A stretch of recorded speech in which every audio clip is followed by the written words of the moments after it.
जीना और उसका बॉयफ्रेंड ले दो प्यार में पागल खतरनाक क्रिमिनल्स हैं जो इस समय एक अदालत में कुछ धमाकेदार करने की फिराक में हैं। आज अदालत में कून नाम के एक बहुत बड़े गैंगस्टर की पेशी है। उस पर कत्ल, लूटपाट, चोरी जैसे कई इल्जाम थे।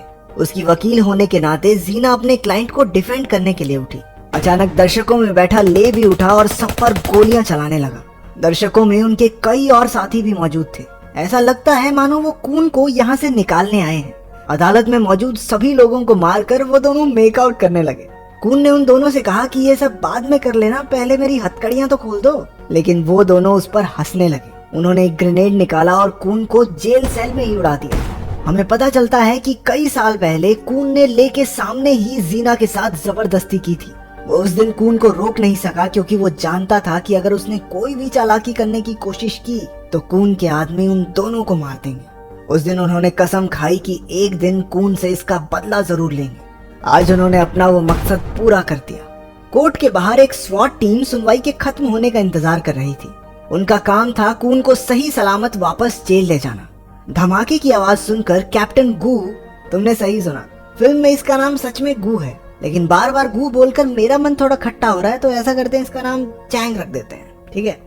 धमाके की आवाज सुनकर कैप्टन चैंग अपने सभी साथियों के साथ बिल्डिंग में दाखिल हुआ। हर तरफ से गोलियां चलने लगी। जीना ऐसा दिखाती है मानो वो वहाँ फंसी एक अबला नारी है, लेकिन मौका मिलते ही उसने चैंग पर हमला कर दिया। चैंग ने अपने आप को बचाया और जीना और ले दोनों को दबोच लिया। आखिर में ले ने एक और बम फोड़ दिया। इस धमाके में ले मारा गया और चैंग की आंखों की रोशनी हमेशा के लिए चली गई। जब पुलिस वाले जीना को पकड़कर ले जा रहे थे तो उसने चैंग से वादा किया कि वो उन सबको मार देगी जिन्हें वो चाहता है। डॉक्टर्स ने चैंग को बताया कि वो दोबारा कभी नहीं देख सकेगा। उसके परिवार में सिर्फ 2 लोग थे, उसकी बेटी और एक भाई जैसा दोस्त यान। वो दोनों उसकी मदद करने की पूरी कोशिश करते हैं, लेकिन उस हादसे की बुरी यादें उसके जहन से निकल ही नहीं रही थी। जनता भी उसे ही सब का जिम्मेदार ठहरा रही थी क्योंकि वहाँ से जिंदा बाहर आने वाला वो एक लौता पुलिस वाला था और अपने सीनियर्स के ऑर्डर्स का इंतजार ना करने के लिए उसे नौकरी से भी निकाल दिया गया। उसकी फ्रस्ट्रेशन दिन पर दिन बढ़ती जा रही थी। उसकी बेटी सिया उसे शांत कर दिया करती थी, लेकिन उसकी गैर मौजूदगी में तो वो पागल सा हो जाता। समय के साथ सिया के वायलिन की धुन सुनकर चैंग शांत होने लगा। उसने अपने अंधेपन को स्वीकार किया और अपनी बाकी सेंसेस पर काम करने लगा। एक दिन उसने सिर्फ आवाज से उसकी तरफ आती हुई एक बॉल को पकड़ लिया। उसकी क्षमता को टेस्ट करने के लिए सिया ने उसकी तरफ बहुत सारी बॉल्स फेंकी और उन्होंने देखा कि चैंग ने बिना आंखों के अपने आसपास की चीजों को महसूस करना सीख लिया है। उसे अपने आसपास की सभी चीजों की जानकारी थी।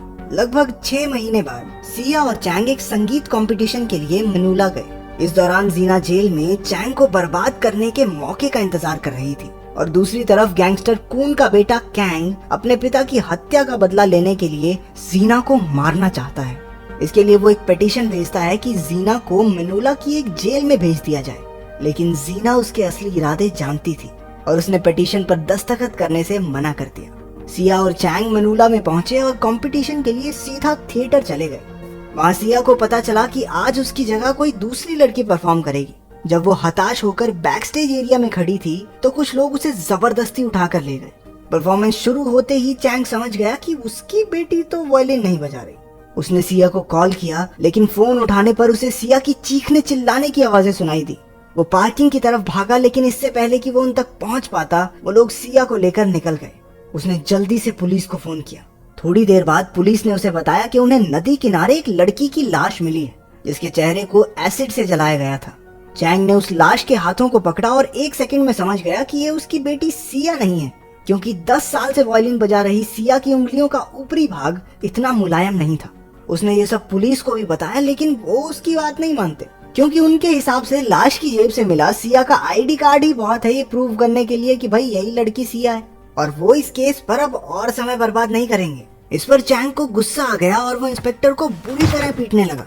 इस इंसिडेंट को जीना टीवी पर देख लेती है और ये जानकर कि चैंग मनूला में ही है, उसने वहाँ की जेल में ट्रांसफर वाली पिटीशन को साइन कर दिया। अगले दिन उसे पूरी सिक्योरिटी के साथ दूसरी जेल में ले जाया जा रहा था। अचानक वो ट्रक रुका और जीना हाथ में बंदूक लिए बाहर आई। वो उसे ले जा रहे सभी पुलिस वालों को मार देती है। जब कैंग को पता चला कि जीना भाग निकली तो वो गुस्से में आग बबूला हो गया। उसने अपने लोगों को उसे जल्द से जल्द ढूंढने को कहा। पुलिस वालों ने चैंग को सीधे तरीके से कहा कि उसकी बेटी मर चुकी है और जब वो उसे वापस घर छोड़ने जा रहे थे तो उसने मौका देखकर उन पर हमला कर दिया। लेकिन वो ये नहीं जानता था कि ड्राइवर सीट पर कोई पुलिस वाली नहीं बल्कि जीना बैठी है।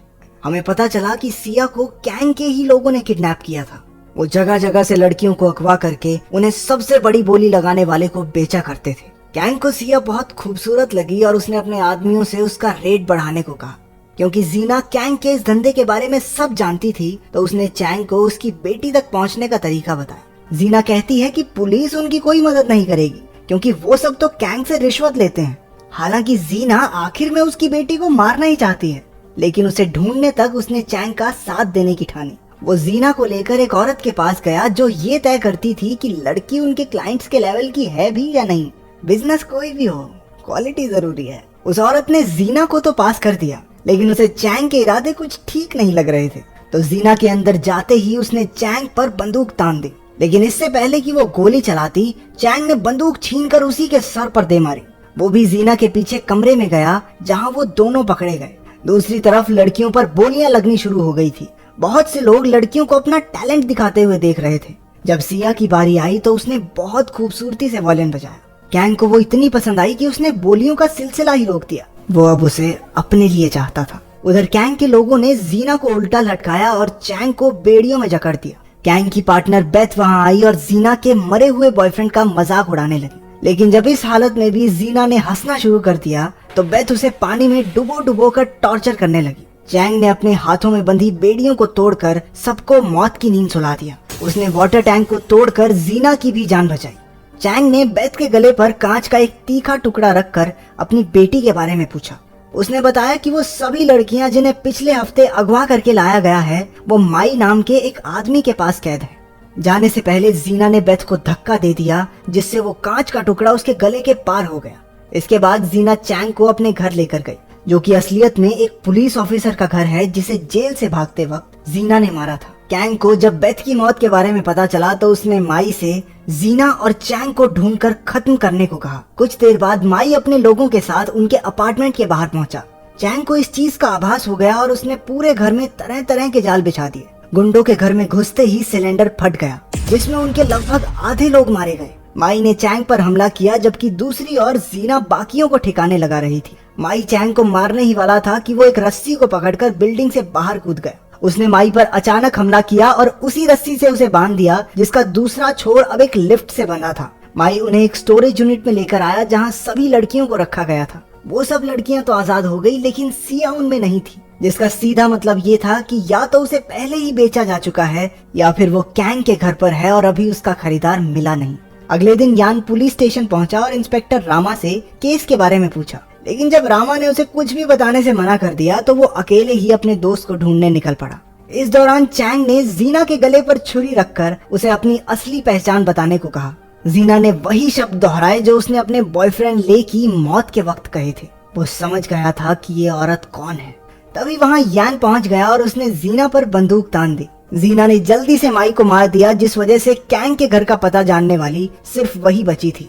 अगर उन्होंने उसे मार दिया तो वो सिया तक कभी नहीं पहुंच पाएंगे। जीना ने चैंग को यान और उसकी बेटी के बीच एक को चुनने के लिए कहा। उसने अपनी बेटी को चुना और यान के पेट में खंजर घोंप दिया, लेकिन उसने इस बात का ध्यान रखा कि वो इस वार से मरे ना।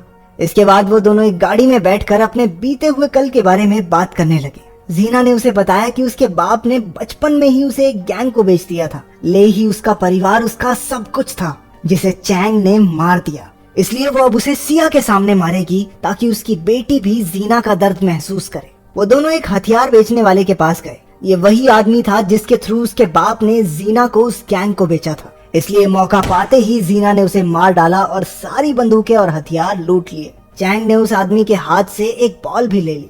अगले सीन में गैंग सिया को दो ऑप्शंस देता है, या तो वो उसके साथ रहे या फिर वो उसे सबसे बड़ी बोली लगाने वाले को बेच देगा, जिस पर सिया ने बताया कि उसके पिता उसे लेने जरूर आएंगे। तभी एक ट्रक घर का मेन गेट तोड़कर अंदर आया और जीना ने अंधाधुंध गोलियां चलानी शुरू कर दी। इस सब के बीच चैंग ने सिया की तरफ एक बॉल फेंकी जिससे वो समझ गई कि उसके पिता उसे लेने आ गए हैं। उसने चुपके से उस बॉल को अपने पास रख लिया। उन्होंने एक के बाद एक गैंग के सभी लोगों को मार दिया। आखिरकार गैंग सिर्फ अपने वकील और सिया के साथ रह गया। वकील भी उसे छोड़कर वहां से भाग निकला। कोई दूसरा तरीका ना सूझने पर गैंग ने सिया पर एक टाइम बॉम्ब लगा दिया।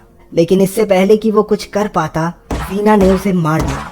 उसने सिया को एक चेन से बांधकर उल्टा लटका दिया और कहने लगी कि अगर उसके अंधे बाप ने सही अंदाजा लगा लिया तो वो बच जाएगी, वरना राम नाम सत्य है। ये कहकर उसने चेन छोड़ दी और सिया तेजी से नीचे गिरने लगी। सिया ने अपने हाथ में पकड़ी वो बॉल उसके पिता की तरफ फेंकी, जिससे वो समझ गया कि उसकी बेटी किस तरफ है। वो उसे बचाने के लिए लपका और इसी बीच जीना को गोली भी मार दी। उसने सिया को बचा तो लिया, लेकिन उसके पेट से अभी भी वो टाइम बॉम्ब बंधा हुआ था। तभी यान वहां आया और उसने चैंग की बॉम्ब को डिफ्यूज करने में मदद की। आखिरकार वो तीनों बच